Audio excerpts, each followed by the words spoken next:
What we are going to do today is to learn the rules in which the CPF board uses to calculate the amount patients can claim from Medishield for surgery. This knowledge will be useful in financial counseling when explaining to patients on how much they can claim from Medishield. On a personal level, it is also beneficial to you when people you know are in a similar situation and need to know how to calculate Medishield claims. The calculation of Medishield claims is governed by the rules from the CPF board. The CPF board requires us to refer to three tables, which is table A, B, and C, when calculating our Medishield claims.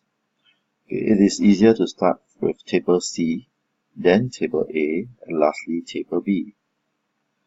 Table C lists the percentage of the charges incurred to calculate Medishield claims. The percentage of the surgery bills allowed to be claimed will depend on the ward classes the patient stayed in. For example, if the patient stayed in the C-class ward, 100% of the bill is used to calculate a Medishield claim. If the patient stayed in the B1 ward, only 43% of the bill is used to calculate a Medishield claim. Notice that the percentage of the bill allowed to be claimed from Medishield gets lesser and lesser when the patient stays in the high-class ward. For example, if the patient is in the A-class ward, he can only claim 35% of the bill. Compared to a subsidized patient staying in the C-class ward, that patient can claim 100% of this bill. Why do you think this is the case? If you recall, MOH healthcare financing philosophy is for individual responsibility and affordability. Hence, if a patient stays in the private ward, he or she should be paying a higher amount and claiming less from Medishield as compared to a C-class patient staying in the ward. After calculating the percentage of the bill, we move on to table A. Table A lists the type of services and the maximum amount we can claim for each type of service.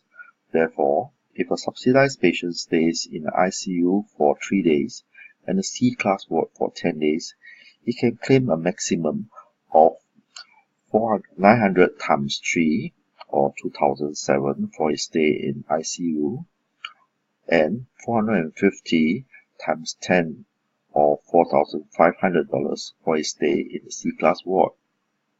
If a patient has a surgery, the amount claimable will depend on the surgical table the surgery falls under.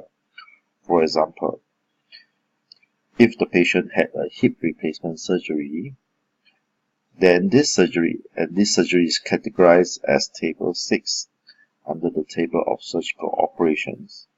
Then the maximum amount claimable for his hip surgery is $960. If the patient had an implant, then the maximum amount claimable for the implant is $7,000. Note, the amount claimable for each type of service is subjected to the amount billed. In other words, the patient can only claim up to the amount billed to them.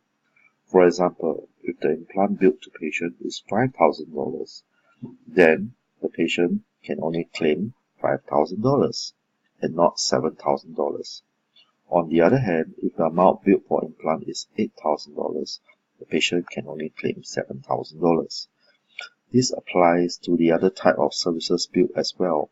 In other words, it applies to the ward, the surgical procedures, implants, and radiosurgery. Table B lists the amount of deductibles and co-insurance allowed to be claimed.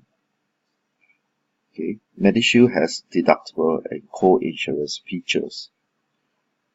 Deductible is the initial amount a patient needs to pay for claims made in the policy year before any payout from Medishield. Notice that the deductible is dependent on the age of the patient and the ward the patient stayed in. Therefore, if the patient is age 83 and stays in the C-class ward, the deductible the patient has to pay is $2,000. Note that the deductible amount is higher when the patient is staying in a higher class ward. In this case, if the patient stays in the A-class ward, the deductible will be $3,000. We move on to co-insurance. Co-insurance is the percentage of the claim the patient has to pay on a portion of the claim above the deductible.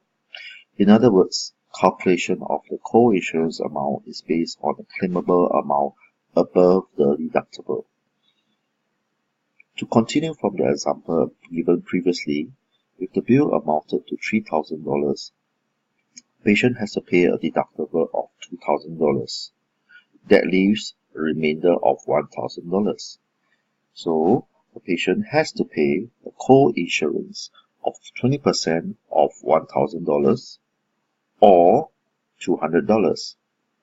The other 80% is claimable from Medishield.